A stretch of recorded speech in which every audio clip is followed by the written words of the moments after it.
Hi, I'm Sam Woolley from SkreetKar. Today I'm going to be showing off the new Trackit scanner from Revopoint. This is actually going to be coming to Kickstarter very soon. Today I'm going to be scanning a front runner for my GT500 drag car. I typically don't, I haven't used these in a while, but this is a really good case study I'm trying to scan. This is actually a ForgeStar round. This is a 17 by, I think 17 by 4.5 or 5. They're really skinny. This spoke design is actually repeated. There's 7 sets of spokes, and this is a very high gloss powder coat. It's a graphite gray, and it has been ceramic coated. On top of that, we have a shiny surface that's actually dark. We have rubber tires and a repeat pattern. This is a prime example of a good case study for the new Trackit scanner. I have the Trackit device right here. I'm actually at the very minimum limit of using this properly. You really kind of want to use a big open space. It's actually raining right now, so I'm not kicking out any one of these cars to actually utilize the space a little bit better. So if it does lose tracking a little bit, just bear with me. It is not from the scanner. It's me blocking the Trackit device right here. I'm going to try to work around that, but I don't think we're going to have any problems. This thing's been a champ. I am using the prototype beta software.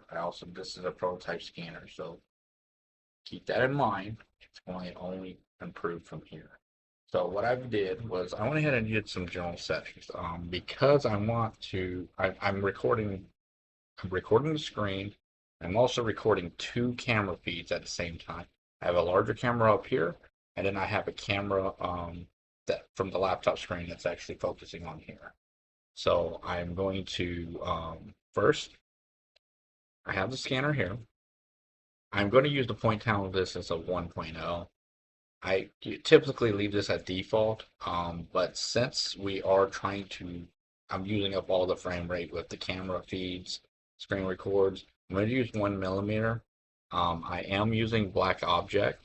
Black object mode is one of my favorites. I use it pretty much with all my near infrared scanners, as well as my laser scanners, the Metro X. I just personally prefer that because it's the best all around for me, especially when I have a lot of dark objects. Why am I using a laser scanner? Well, a laser scanner is made to scan shiny and dark objects just because a near infrared will not be able to pick up any dark areas and shiny areas that will just bounce too much light.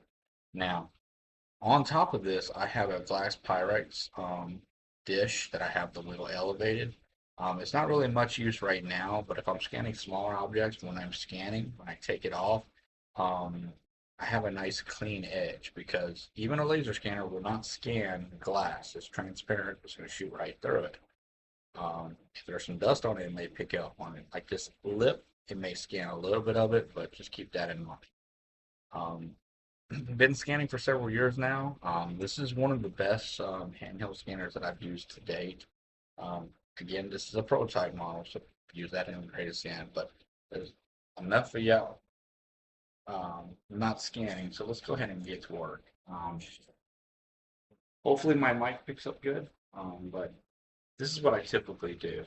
One of the settings, if you notice in the bottom left-hand corner, I have the minimum point distance set to, I think, 235. It's because if you get too close, you're actually going to pick up too much noise. I want to get as clean as possible scan, so I'm going to kind of set the handicap for myself so it will not pick up anything that's too close.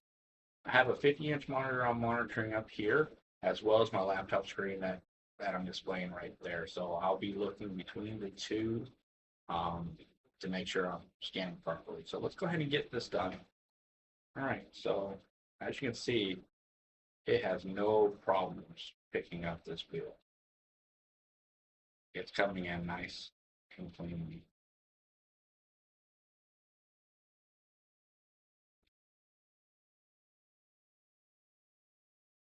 Picking up and I'm going to try to go as fast as possible because I want to try to do processing on the same frame, on the same session. So we're going to try to make this one long video. So on top of the scanner, I have a zoom button. I'm going to go ahead and use that. That helps me see these spokes and crevices a lot better. Try to fill this in as quickly as possible. You see, I'm practically right in front of the scanner, the Trackit device right now. Trying to stay in the excellent range. And the whole point of this is we are just trying to paint everything green. Now, the graininess that you're seeing right now is because I have it set to 1 millimeter capture split. Now, that has nothing to do with the resolution. I'm still capturing in full resolution of the scan data. So when I fuse it, I can fuse it as small as 0.15. I wouldn't recommend it for something this big. You can, but it's just going to take a lot of time to process it. I would probably do 0.3. But I have 1 millimeter. This is just to help this display easier because again, I am scanning, I am recording 2 camera feeds at the same time as well as my screen recorder. So please keep in mind this is an off-the-ship Lenovo Legion Pro. You can go right into Best Buy and buy this for like 1,600 bucks. It's not that expensive of a computer. And you really need a really stout computer for scanning laser. So we're at 64,000 frames right now. My whole goal is just to get everything painted in. Go ahead and just use some of this tire. And as you can see, this is something kind of unheard of and kind of amazing to me because you would never be able to pick up the sidewall of the tire on my other scanners without losing tracking. As you see, I'm just walking around it and it's picking up fine. And that's the huge benefit of this. It's not having to use any scanning spray, foot spray, because Ace of Blue is kind of expensive. I started actually charging extra when I had to use the whole can of Ace of Blue because, I mean, $40 to $60 can now.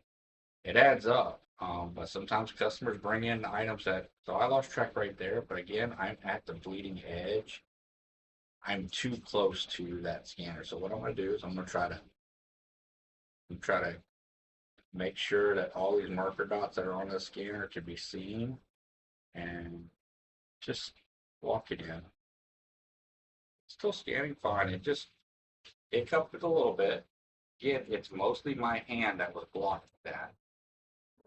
Kind of amazing that this actually picks up right here because I'm actually surprised that actually picks up right there.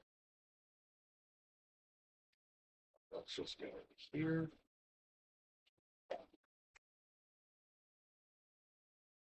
Just checking to make sure my mic is still connected. Had some problems with it disconnecting in my other video, so you see me looking down at the mic, that's the reason why. Do I need to scan this tire? Absolutely not. I really don't need a Mickey Thompson STL. But I'm just showing you how quickly it's able to pick this up. It's filling in quite nicely. I mean, I can go quicker, most definitely. Just going to try to get as much of this wheel tire as possible for us to just create a nice tutorial. I mean, if you used a laser scanner before, you know markers are annoying and you have to use a lot of them. So now I'm just going to go ahead and walk the dog a little bit on all these spokes.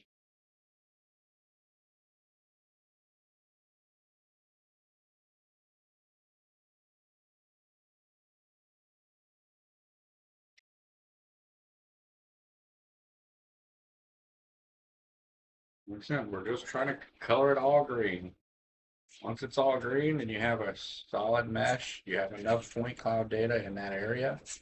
And so this one looks to be, I have a little bit of problem on that spoke right there. Let's just spend a little bit of time right there. Fill it in. Mostly because that valve stem is blocking it. We're getting it. Okay. And again, I'm blocking the Trackit device Actually pretty impressive that it's still able to keep track right now, considering how much of the Trackit I am blocking right now. Okay, let's just try to, now I'm gonna try to walk the dog all the way.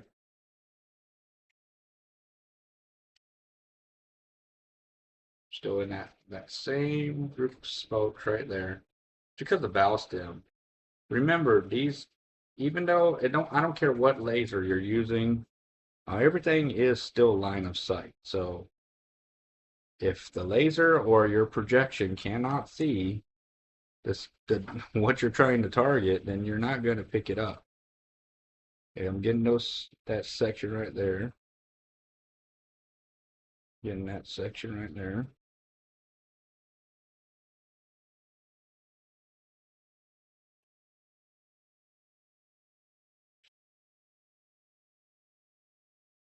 Just making sure that you're going to paint the wheel in. And I helps it. I completely forgot about my big monitor over here, so I'm trying to look at that laptop screen like an idiot, so they'll do that. You have an extra monitor to use it. So I'm just gonna keep walking around. And you see it's not losing track. I'm probably over scanning at this point, but I wanna try to get all, and I'm gonna try to get into far as I can get into the wheel well. And we're at 20,000 frames. Wow. Okay, that's quite a bit. Let's go ahead and zoom out and see what we got. Looks like I have a spoke that I completely missed. Opposite side of the valve stem, so it should be over here. So looks like this guy right here I need to go back over. Everything else looks to be pretty good. And then I need to get the one. So I need to do this one and this one. All right, let's do that real quick. Just continue scanning. And it could be just very well because I'm at blocking the Trackit device. Zoom in. A little bit that I missed right there. Okay, we're filling it in.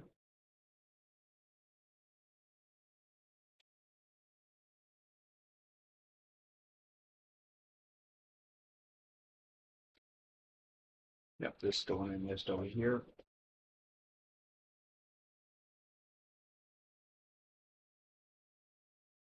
You don't want to get too close, but that's why I said I set the point distance where I did so I can kind of get them bunched up.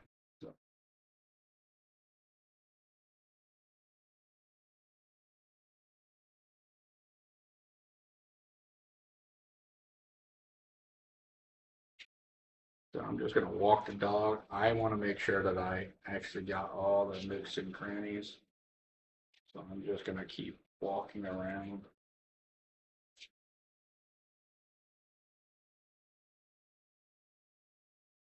And what we're going to do is we're going to review this again. Make sure I didn't miss anything. I think I got it this time. Let's don't bump the wheel. But yeah, looks like I got that spoke's good. Looks like I got most of it. Looks like I got all the wheel that I need to get.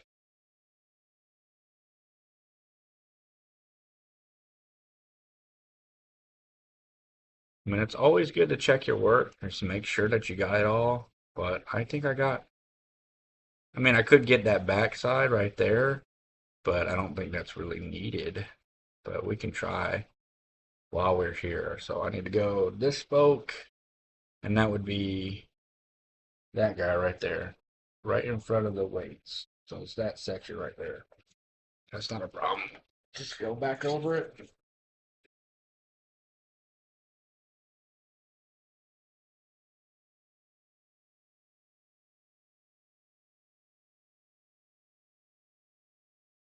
There's a wheel lock in the way. wheel weight. Actually, there we go. I want to try to get into that.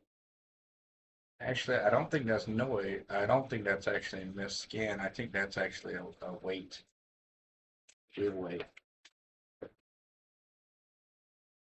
But again, we're just gonna. Then I'm just gonna get this tire a little bit better, a little bit more point density around the wheel.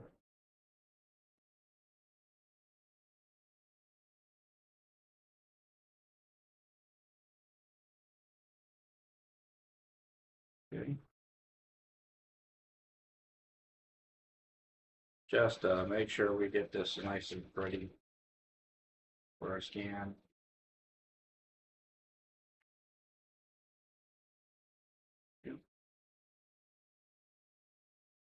Yeah, I think we're good.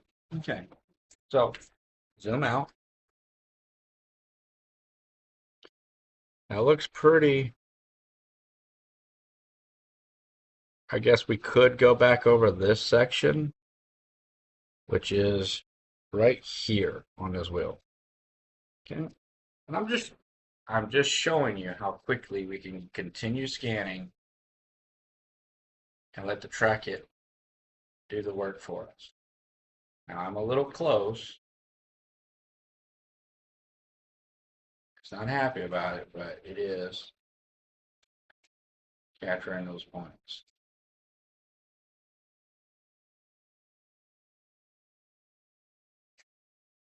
I'm a little close for the Trackit device. You really need to be a lot further away.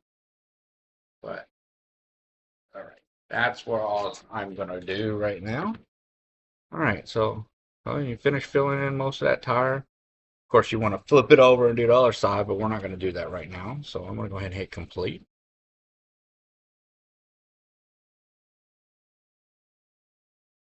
And I'm just checking everything out. All right, that looks pretty good. Now, this is raw point clouds. So when you zoom right in, these are all point clouds from the scanner, okay? What we're going to need to do is do something called fusion. Fusion right here, you can go as low as 0.15. I'm not going to do that. Let's just do 0.35 for the video's sake. I want to get as detailed as possible, so me personally would fuse it at 0.15. But since we're doing it on a video, this is prototype software. I am also doing actually three things. I'm actually recording on two cameras and also the screen record. So let's just be gentle on a Best Buy special laptop. Now, I talk about the laptop, but it is a Lenovo Legion 5 Pro, 64 gigs of RAM. It only comes with 32. I upgraded to 64 gigabytes of DDR5. This is a i9 i9 1490HX, I think. I guess that's the fastest one that you can get in a laptop at this time. And then it's got a NVIDIA RTX 4070. So that's what's doing on the Mac. That's what's helping me scan. I think you can get better graphics cards, but it's kind of like the cheapest great one you can get. I think you can get a lot of laptops on sale like last year's models that are like an RTX 4060s.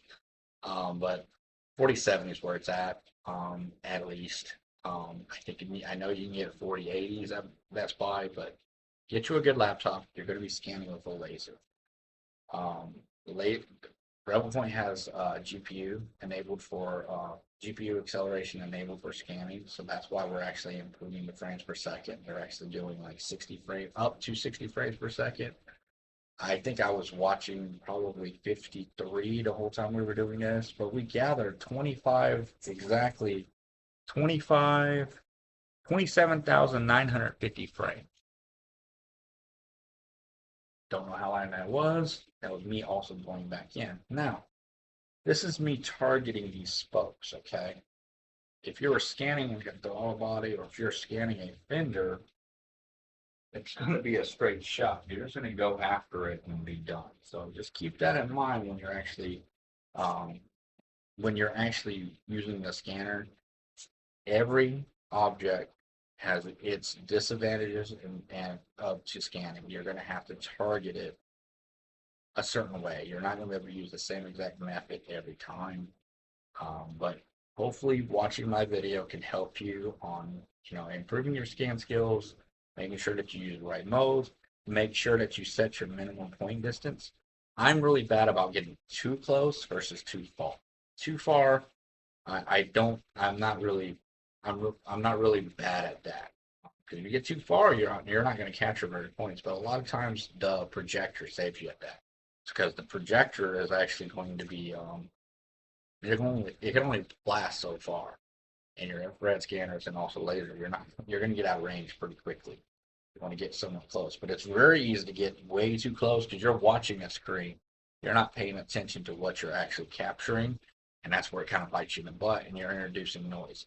These are cameras that are picking up the laser, so think about that. You're getting out of its focal range.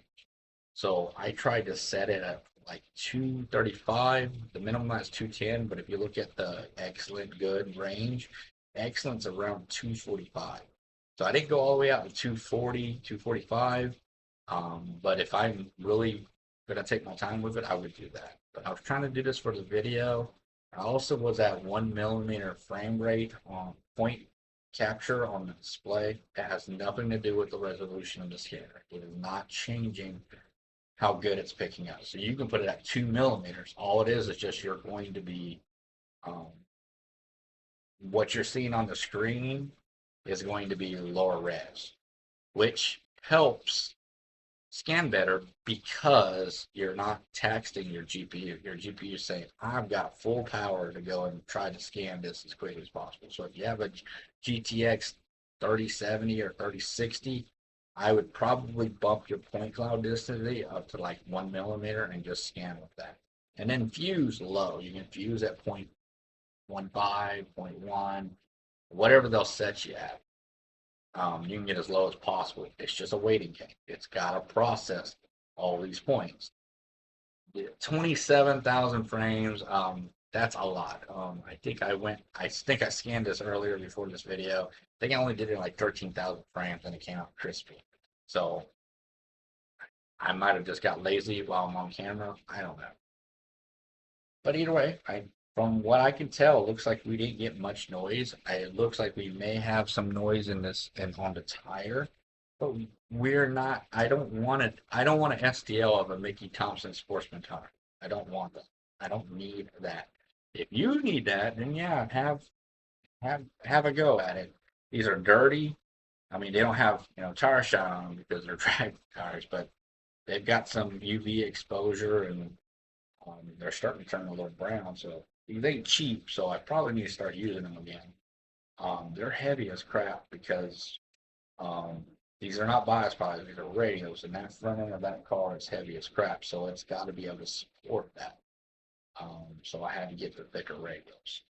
Um, it's simply more of like an aerodynamics thing, not really a weight savings.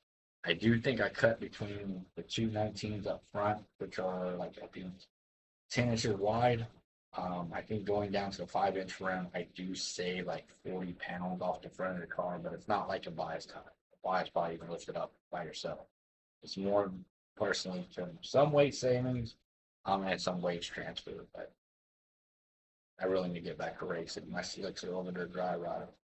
Um, but anyways, this is a hard object to scan. I know I stressed that, and I know you come over here with your cheaper scanner and you can scan it. Can you scan it? Yes. Can you scan it accurately? I don't know. Lasers are insanely accurate. Okay. Plus, not having to stick a million markers over this is just excellent because I've scanned some grills for vehicles, and yeah, the laser scanner it's in a focal range. So if it's a flat surface, no problem. You can have markers, and you can get around with using you can use a lot of these guys. You can use a bunch of these, and you can lay them apart around it, and you can scan it. But like most laser scanners, They had to see five at the same time, five or six, I forget what it was, but it needs to see a lot of the markers at the same time. So when you turn it and it hits a spoke, it lost track because it hasn't lost track of the scan. It just refuses to capture any data because it doesn't have enough markers. So this is my entire test, my scan base.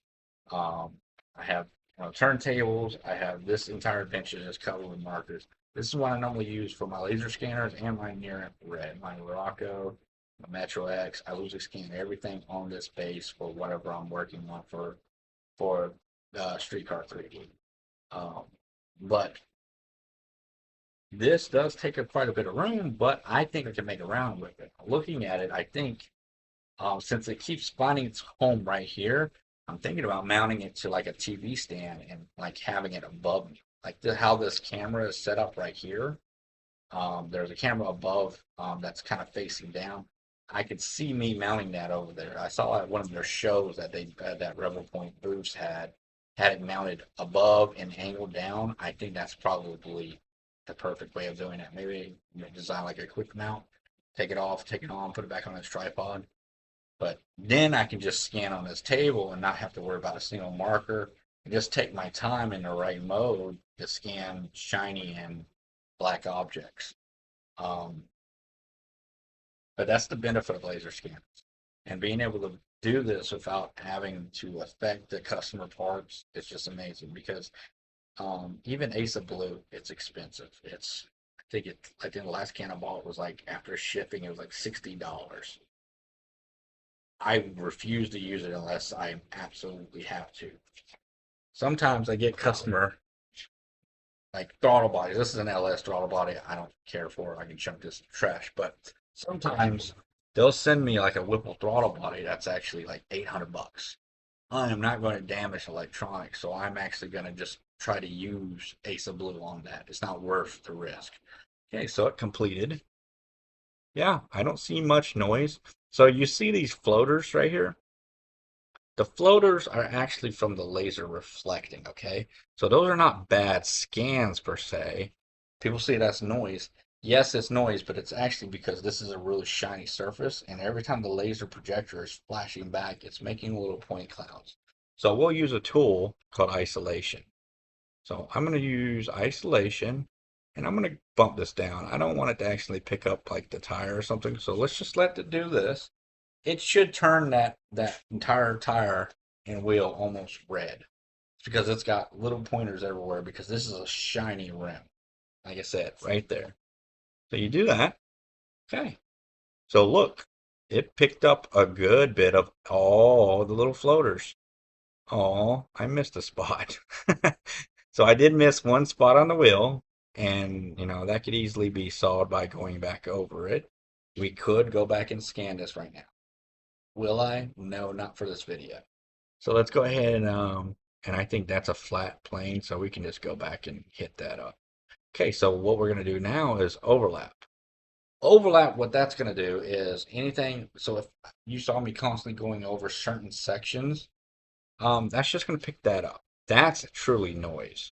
If you leave too much overlap on your scan data, when it does mesh, it doesn't know to tell the difference between, bad data or if it's actually like a piece of dirt. So it's going to pick that up, and when you mesh it, it's going to live there. All right, so I think that looks pretty good. Now what I'm going to do, so this is just straight up fused, okay? So you see it did delete some of the wheel. What it was is, see these deep grooves? It saw these as floating. That's why I bumped it down to 10%. If I would have done more, it probably would have picked up more. And then this little guy right here, that right there, that's that glass bowl underneath. I'm not going to fool with it right now. It just picked up that glass bowl, so that's not part of the rim. But look how deep that got. I was able to get right into those lugs. That's pretty awesome. Okay, so let's not waste too much time. I'm going to do isolation one more time because I did remove some points. So its factor is 10%. So it should find some more little ones. Little beanie guy right there. That little guy, don't worry about that little guy. Okay, so we're going to remove that. That looks pretty good. I mean, to be honest, Mickey Thompson, Sportsman, look at that. That looks great. So, in light of this being a video, and I don't want to waste too much time, we're going to go ahead and mesh this at, let's just go mesh at 6. What is that, 6.5? Yeah, let's do 6.5 because I don't want to waste too much time. See, if you notice, we can go all the way up to um, we can go all the way up to 8. And I just don't want to waste your time in a video because that would probably take maybe like 8 minutes. So let's just try to do like 6.5. Okay, and that's less than 0.5. Let's go ahead and apply that. Now, would I have tried to scan this all in one go? Would I recommend you scanning this all in one go? Is my microphone still? Yep, my microphone's still. Would you scan this all in one go? No. Um, I would probably scan that complete, flip it up on its side, and then scan that to a new angle. And then when I flipped it over and then did the back. And then all you have to do is simply just align at that point. And cool thing about a wheel, the valve stem. You only have one valve stem on this. Well, my slicks have 2 valve stems, so it gets a little more trickier. But you have 1 valve stem, so that's very easy to line up your scan. So what I would scan here, and then I would scan the side, like have it up on side and try to scan some of the back. And then when I would align that in that piece, then your back should be really easy because then it's gonna just align from the point of reference. And I do have wheel weights, so from the wheel weights, it should be able to pick up enough data to align them both and be done. So just little tips. Try not to drink through a fire hose, especially your first time. I was very guilty of that. I would just keep scanning, keep scanning, keep scanning, and get so much data. I was really bad with near infrared scanners. I would just keep going over it. I was just building up noise, building up noise, building up noise. It's all quickly we did clean up. I would sit there just constantly just getting, the mismatch frames, fusion, because, we were feature tracking. Unless I was doing marker mode, but I use feature more than I should. But feature tracking scans, um, and if they're going to be minute misalignments, they're going to be micromillimeter misalignments, and you're going to be trying to get that cleaned up. Isolation is going to pick up on that. You're also your overlap is going to see it just slightly off by like 0.1, 0.05 millimeters, and it's going to delete that.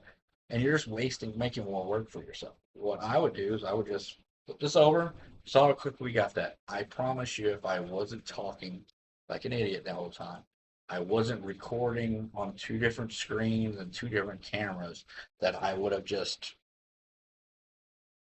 scanned this and I wouldn't have fused it yet. I would have scanned this in probably 2 to 5 minutes, flipped it over, 2 to 5 minutes, 2 to 5 minutes.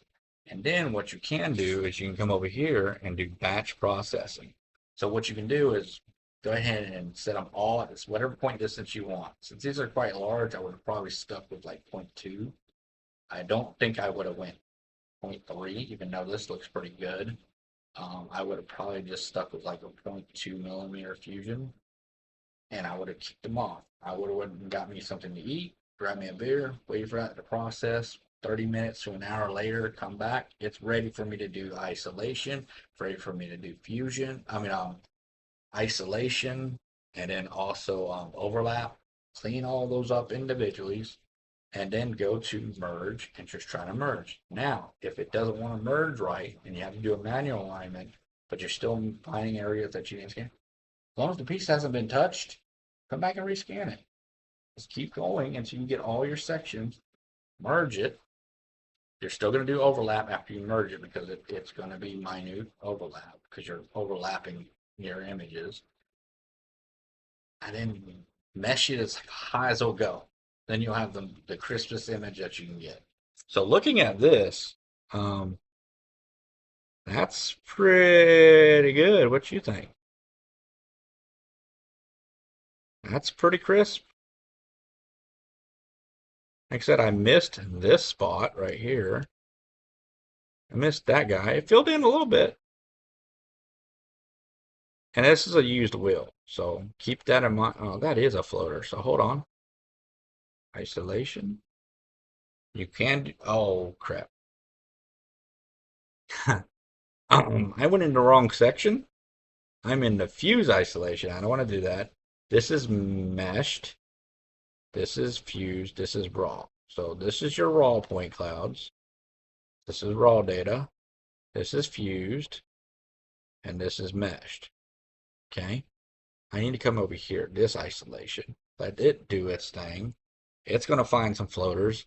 And then so that guy right there, I can delete that. Boom. So look at that. Now that side, remember those little floaters right there? They're good to go. So yeah, that's pretty clean if you ask me. And we were able to do this live. I don't know how long this has been. It's probably 40 minutes or so. But and I didn't do the highest resolution. So you're seeing right there 27, 6.0, or 17 radial. See how small we can get. I can pretty sure that you could read those just fine if I would have meshed at probably the 7 or 8, but I meshed at a 6. And remember, that's a calculation of all these. So look, we have, you can't view it because my video is blocking it, but I have 6,001,501 vortices and 11,825,811 polygons. This is a huge file, but I think that's pretty crispy. Yeah, I picked up the bowl, but if I took the time to come in here and chop those out, it'd be fine. Okay, well, hope that worked out for you. I hope this sways you in a good position of actually, you know, possibly backing this on Kickstarter. I I don't know what it's going to cost. Revopoint has a really good track record of selling objects or selling scanners for a lot less than like a professional or higher end the the mainstays, you know, the bigger guys. So I would I would say I would at least entertain the Kickstarter. I'm pretty sure it's probably like 30% off. I don't know the details of that. I just simply are trying the device out, testing the software, reporting any issues that I may encounter, and we're trying to improve it. But right here to be able to buy this, I guarantee this is not going to be $60,000 like one similar to this. And you're going to be able to get it. It has dope cases that, I mean, it makes you feel like a badass every time you get something out of it. I was able to capture that. And, you know, this is that's a, you know, that's a pretty nice wheel. It's heavy as shit, but you're able to scan it. And this is the glass bowl that I was talking about. This is where I scan most items. It's been beat to crap. I stole it from my wife. She doesn't know about it. Don't tell her I took it, please. If she finds me, I know you did it. Um, but if you're going to scan something, lay it over here and you can scan it, and it's a clean area to chop because it doesn't pick up.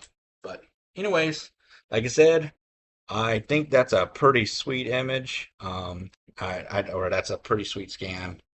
Very clear, very usable. And what else can you ask for? I didn't lose track, but maybe a few times. But it didn't lose track. I blocked tracking. I was simply here and I was blocking this guy. I was simply moving my hand in front of it. So here's the Trackit scanner. That's the Trackit device. Here's the laser. And hopefully you enjoyed my video. This is Sam Blue with SkreetKar 3D. Have a good one.